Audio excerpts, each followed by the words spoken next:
I did a complete emblem swap, took off the old emblems, replaced them with the black emblems. He's got his Audi A6 and he asked if I could clean up the bumper because it's a used car. It's got a lot of skid marks, which is traditional on back bumpers.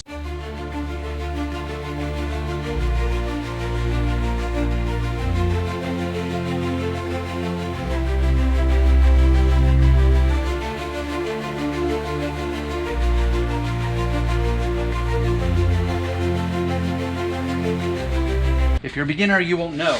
You also won't know how deep each one of these imperfections, scratches are in the clear coat either, which is good. You want as much clear coat left intact as possible. If you understand polishing, which is abrasive technology, you know the more you polish, the more you go chasing perfection, your clear coat is going to become increasingly thinner. That's the trade-off. It's like, okay, well, I want this perfected more. I'm willing to sacrifice a certain thickness of clear coat, but if you go chasing perfection, that clear coat may become so thin that you actually ruin the integrity of the clear coat. So it's this balance act. So not every scratch should be removed. I'm going to use my ceramics single polish product, meaning it will do heavy defect removal down to a swirl-free finish based on the machine, the pad. Those are moving parts I can't control.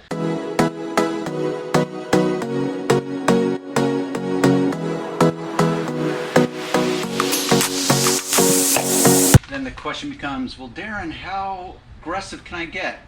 Well, no one's going to have that answer for you. This is where experience comes in. So as I'm polishing, and this is what I recommend, is you go in, you do a pass or two, you pull out, you check your results. So I'm going to try to finesse this bigger one here. I know there's a deeper one here.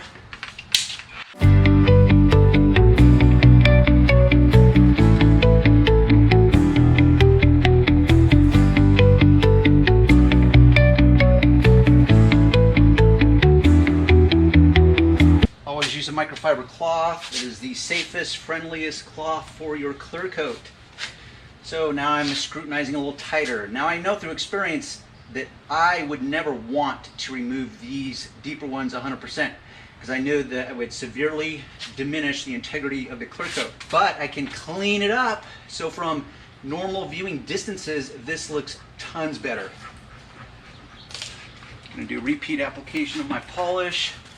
Doesn't take much as you move forward.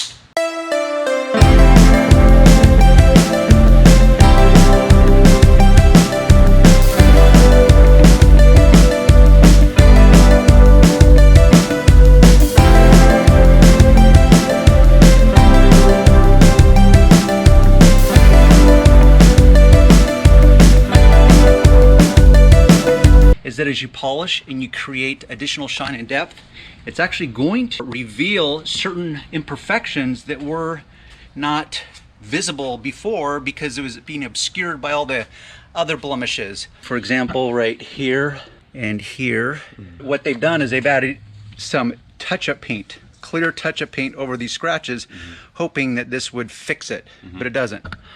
It can diminish the appearance, but it's always a case by case. So I know that that's what's going on here. And this is where communication skills come in with my customer and myself, which is, okay, Johnny customer, you need to understand that I'm limited on my abilities. I don't care how good I am. The constraint is that this is touch-up paint sitting on top of the paint itself. It's just a no-win proposition. So for true perfection on this bumper, you would actually have to do repaint. But doesn't mean we can't dramatically improve and diminish the scratches, remove some of the scratches. So it can be that simple, if you want to call it that, but a lot of it has to do with managing expectations.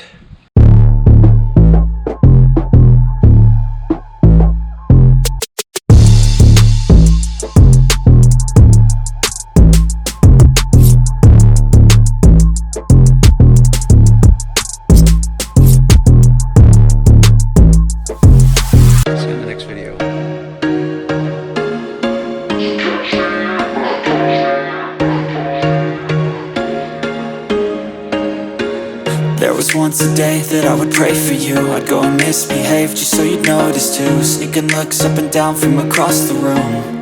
And damn, what a hell of a view. I feel good, you look great, I like you, I can't wait